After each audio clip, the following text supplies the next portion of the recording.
Hi dears, അസ്സാം വലൈക്കും, നമസ്കാരം. നിങ്ങൾക്ക് എല്ലാവർക്കും സുഖമല്ലേ? ഞാനിവിടെ സുഖമായിട്ടിരിക്കണ്. പിന്നെ ഇന്ന് ഞാനിവിടെ കാണിക്കാൻ പോണത് ഒരു ഫിഷ് ഫ്രൈ ആണ്.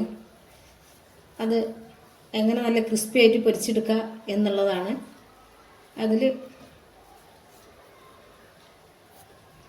ചേർക്കേണ്ട മസാലേൻ്റെ രൂപം ഞാൻ ചെയ്യുന്ന രൂപമാണ് ഞാൻ നിങ്ങൾക്ക് കാണിച്ചു തരുന്നത്.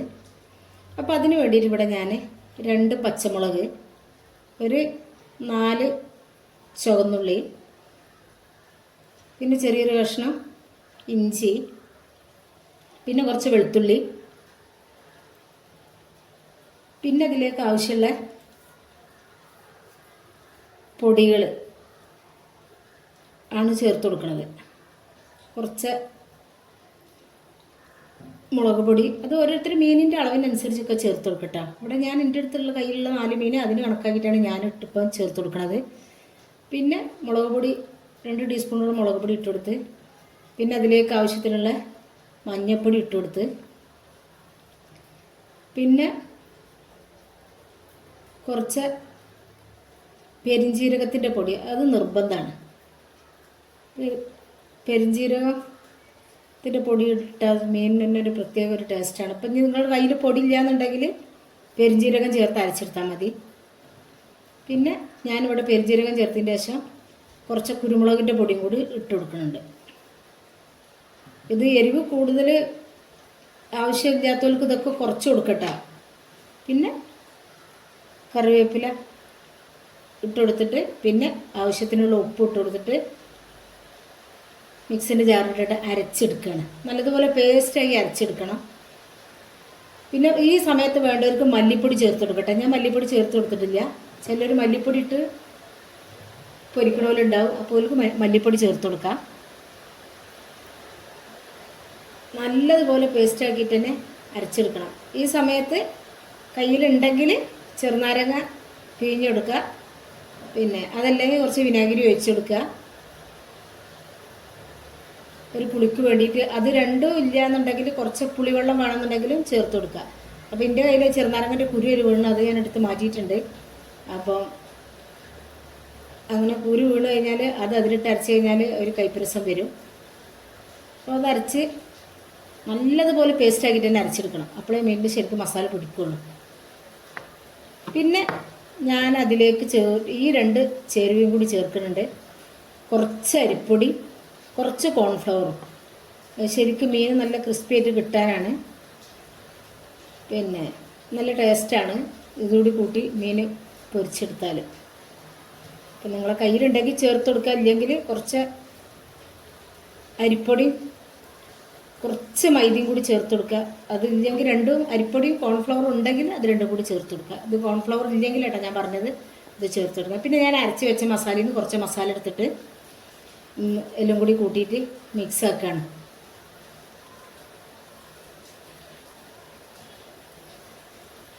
അല്ലതുപോലെ എല്ലാം എല്ലാ സ്ഥലത്തും ഒരുപോലെ എത്തുന്നത് പോലെ യോജിപ്പിച്ചെടുക്കുക. പിന്നെ അതിൽ ഉപ്പും പുളിയൊക്കെ പാകണം നോക്കിയിട്ട് ശേഷം മീൻ ഓരോന്നായിട്ട് മസാല തേക്കുക. അപ്പോൾ ഈ വീഡിയോ, ഞാൻ ഈ ചെയ്യുന്ന വീഡിയോ നിങ്ങൾക്ക് ഇഷ്ടപ്പെടുകയാണെന്നുണ്ടെങ്കിൽ ഒരു ലൈക്ക് തന്ന് സപ്പോർട്ട് ചെയ്യണം. മറക്കാതെ തന്നെ വീഡിയോ കാണുമ്പോൾ തന്നെ ഒരു ലൈക്ക് ബട്ടൺ അമർത്തി ഒരു ലൈക്ക് തന്ന് സപ്പോർട്ട് ചെയ്യണം. ഇതൊരു ലൈക്കാണെന്നുണ്ടെങ്കിൽ നമുക്കത് വിലപ്പെട്ടതാണ്. പിന്നെ നിങ്ങൾക്ക് വീഡിയോ ഇഷ്ടപ്പെടുന്നുണ്ടെന്നുണ്ടെങ്കിൽ നിങ്ങളെ ഫ്രണ്ട്സിനും ഫാമിലിക്കൊക്കെ ഒന്ന് ഷെയർ ചെയ്ത് കൊടുക്കുക. പ്രത്യേകിച്ച് കുക്കിംഗ് ഇഷ്ടപ്പെടുന്ന ആളുകൾക്ക്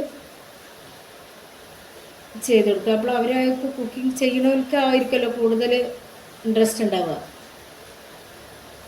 പിന്നെ സബ്സ്ക്രൈബ് ചെയ്യാതെ ആരെങ്കിലും കാണണമെങ്കിൽ പ്ലീസ് ഒന്ന് സബ്സ്ക്രൈബ് ചെയ്തും കൂടി സപ്പോർട്ട് ചെയ്യണേ.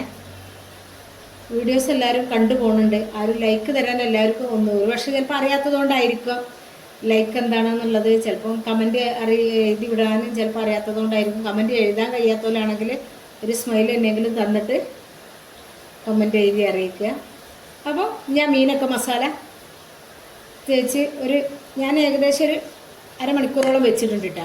മീൻ എത്രത്തോളം മസാല പിടിക്കണുണ്ട് അത്രത്തോളം മസാല തേച്ച് നേരെ ഫ്രിഡ്ജിക്ക് കയറ്റി കഴിഞ്ഞാൽ അത്രയും നല്ലത്. പിന്നെ അതിലേക്ക് ഞാൻ വെളിച്ചെണ്ണയിലാണ് ഇത് ഫ്രൈ ചെയ്തെടുക്കുന്നത്. അതിലേക്കൊരു 4-5 അല്ലി വെളുത്തുള്ളി കഴുകി തൊലി കളയാതെ ചതച്ചതാണ്. തൊലി കളഞ്ഞതല്ല, തൊലി കളയാതെ തന്നെ കഴുകിക്കാണ്ട് ചതച്ചെടുത്തതാണ്. കുറച്ച് വേപ്പില ഇട്ട് കൊടുത്തിട്ട് അതിൻ്റെ മേലേക്ക് മീൻ വെച്ച് കൊടുക്കുകയാണ്.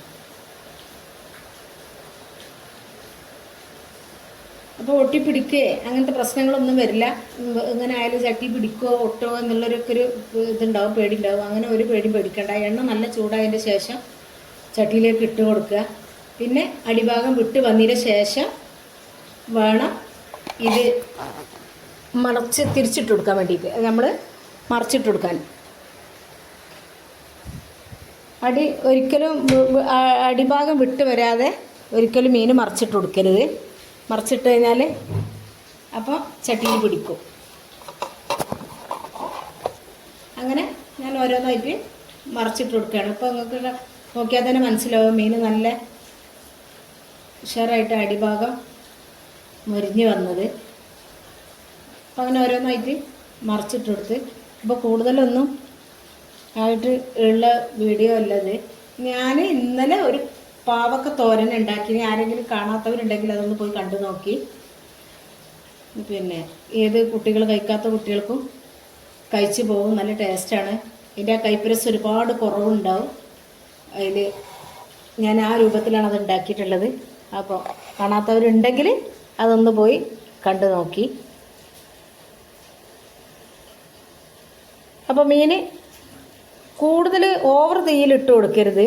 ഹൈ ഫ്ലെയിമിലിട്ട് കഴിഞ്ഞാൽ മീൻ പെട്ടെന്ന് കരിയും. പക്ഷെ മീൻ നമുക്ക് വെന്ത് കിട്ടില്ല.